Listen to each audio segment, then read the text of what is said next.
¿Qué tal? ¿Cómo estás, María? Bien. ¿Sorprendida por aquella alusión que hizo Cristina Kirchner en el discurso de la Asamblea a lo que fue la gestión de tu padre en YPF? Sí, la verdad que sí, no me lo esperaba, para nada. Todavía, bueno, realmente le agradezco, no entiendo bien el sentido, pero creo que de alguna manera se mostró que en ese momento, cuando YPF era una empresa privada, en el sentido de que cotizaba en las bolsas internacionales y también en la Argentina, pero que era una empresa mixta en realidad, porque el Estado tenía el paquete accionario mayoritario y la controlaba y la gerenciaba. Bueno, fue el periodo en que YPF en toda su historia tuvo los más altos niveles de producción de gas, de petróleo y también en exploración. ¿Esto fue en la época de Menem? Eso fue en la época de Menem. Lo que pasa que después hubo una segunda etapa, en el 99, Menem sorpresivamente decide resignar ese 20% de acciones que tenía el Estado y la acción dorada que le impedía, que hacía que podría evitar que cualquier otra empresa quisiera comprar YPF, ¿no?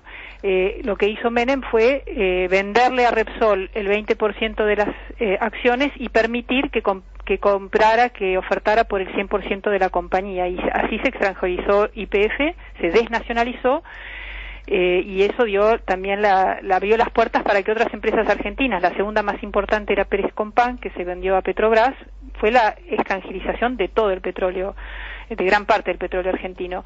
Pero lo que hay que decir, verdad, que la presidenta no lo dijo en su discurso, es que la provincia de Santa Cruz tenía casi el 5% de las acciones de YPF y Néstor Kirchner también se las vendió a Repsol.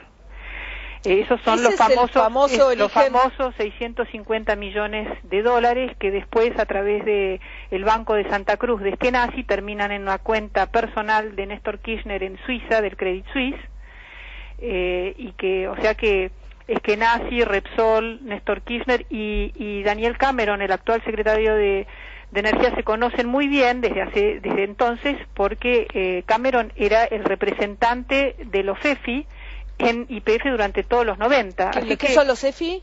Es la organización de provincias petroleras. Ah, la organización esta de provincias petroleras. Entonces, en realidad, Néstor Kirchner avaló y contribuyó a la extranjerización, la desnacionalización de YPF. Yo lo dije en el año 99, lo dije en el 2006, así que no han sido víctimas, sino también cómplices y victimarios, ¿no? de este. Yo sinceramente ya no recuerdo, digamos, el debate legislativo se da con la primera privatización. Sí, la primera. La segunda se da de hecho, digamos, sin necesidad de pasar por el Congreso. La segunda ya no, sin necesidad. El Estado se desprendió de su paquete accionario. Y sabes, María, yo hablé en ese momento con Chacho Álvarez, que era candidato, que estaba en la Alianza, no era candidato a presidente, pero fue vicepresidente, también con Cavallo, y les decía, tienen que impedir esto porque era un año electoral, y nadie se quiso meter, el radicalismo tampoco, nadie se quiso meter, porque,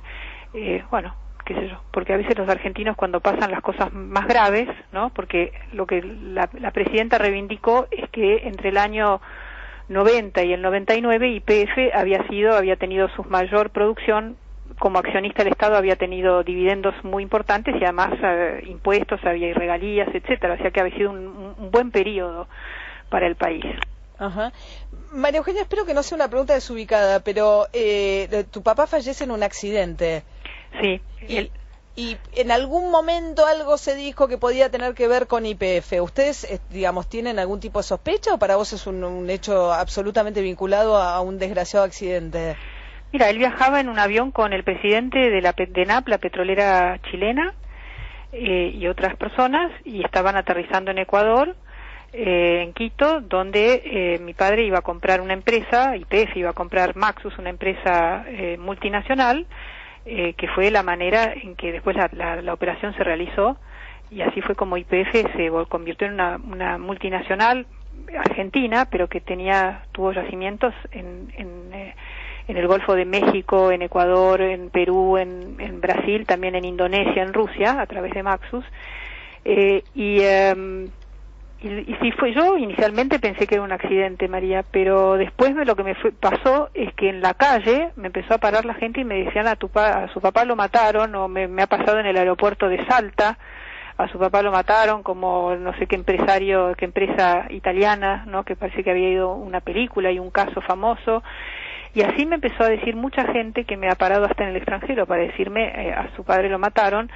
Y ahí seguramente puede que haber algo así, porque hay en el tema del petróleo hay intereses muy fuertes, y mi padre, él defendió los intereses del país, no se asoció a ningún grupo empresario como fueron otras privatizaciones, y tampoco respondía a las necesidades de caja del gobierno de Menem, o sea que era una presencia un poco molesta, porque él creía que la Argentina podía tener una multinacional petrolera argentina controlada por el Estado y que fuera líder. Ya en ese momento YPF era la empresa número 11 petrolera del mundo.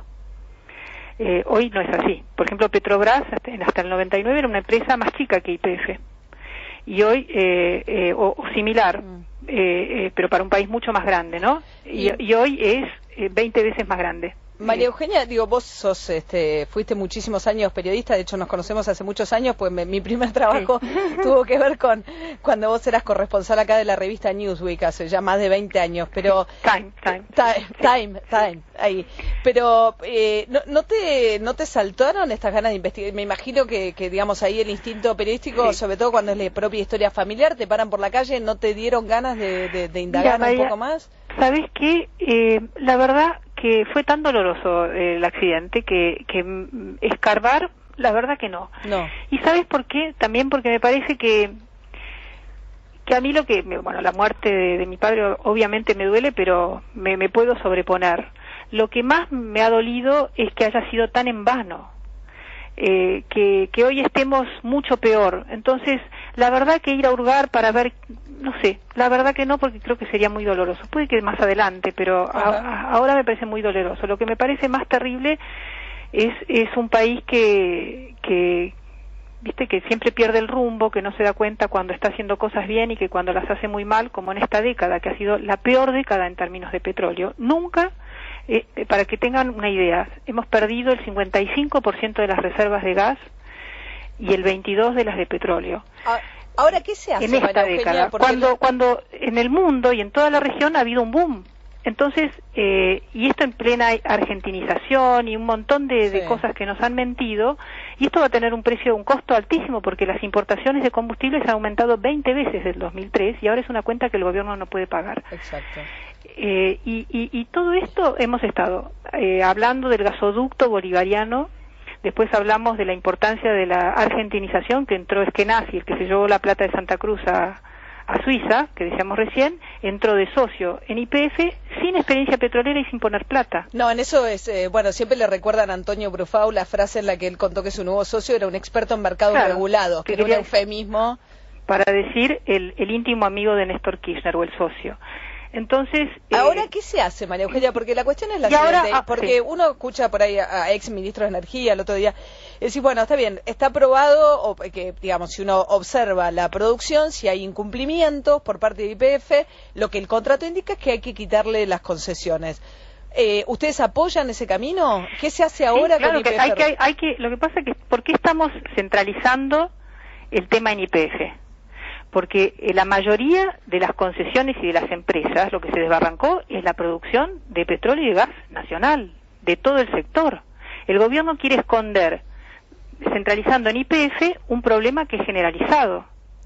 La producción, te voy a dar un dato, la producción de gas y de petróleo del país cayó de petróleo 27% y de gas 13%. Bueno, YPF tiene un 32% de la producción nacional de petróleo y un 23% del gas, o sea que es un cuarto del problema. ¿Qué hacemos con el otro 75%? Y si vos ves el listado de empresas por provincia y cómo varió su producción, la de YPF es la que más cayó, pero cayó en todas las empresas. Pan American Energy. Sí, en algunas áreas Pan American también cayó.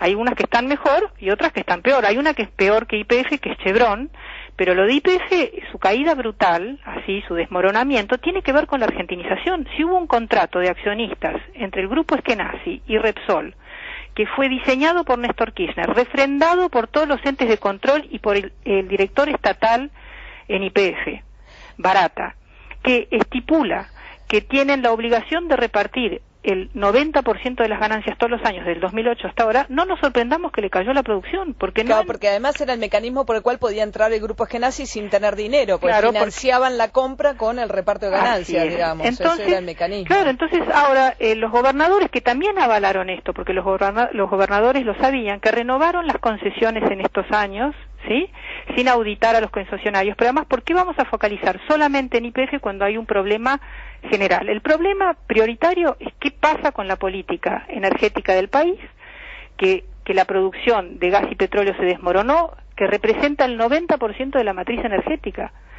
Hay pocos países en el mundo que para que se prenda la luz y que funcionen todos los motores y turbinas de un país, el 90% depende del gas del petróleo. Generalmente, salvo Rusia o algunos Emiratos Árabes, en el mundo es una relación de 60% y 40% de energías alternativas. Nosotros de alternativas tenemos hidroeléctrica 4%. Sí. Se hizo mucha propaganda con Yacyretá, pero Yacyretá o la hidroeléctrica es solo el 4% y la nuclear el 2%. Entonces lo que había que promover era la producción nacional de gas y petróleo. Ahora, María Eugenia. Se promovieron las importaciones de gas y petróleo, de gas sobre todo, ¿no?, y de fuel oil. Es una locura. María Eugenia, Diego Schurman, ¿qué tal? ¿Qué tal, Diego? ¿Cómo ves entonces todas estas últimas movidas, los movimientos del gobierno respecto a YPF, con un final que no está cantado, pero evidentemente están metiendo mano?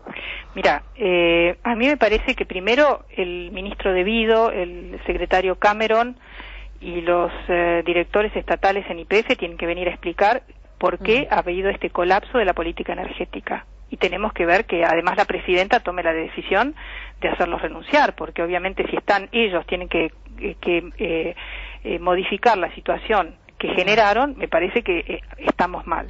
Después YPF, como les dije, es el 25% del problema.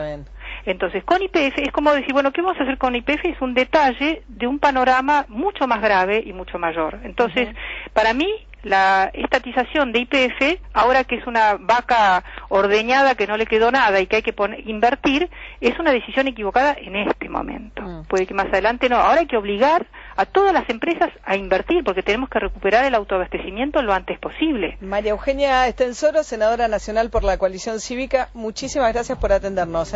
Gracias, María. Da para mucho el tema, así que la seguimos. Me doy cuenta que podríamos seguir y seguir, pero... Sí, pero no nos tenemos que engañar mirando un botón cuando el problema es mucho mayor. El botón hay que atenderlo, pero el problema es mucho mayor. Muchas gracias. Bueno, gracias.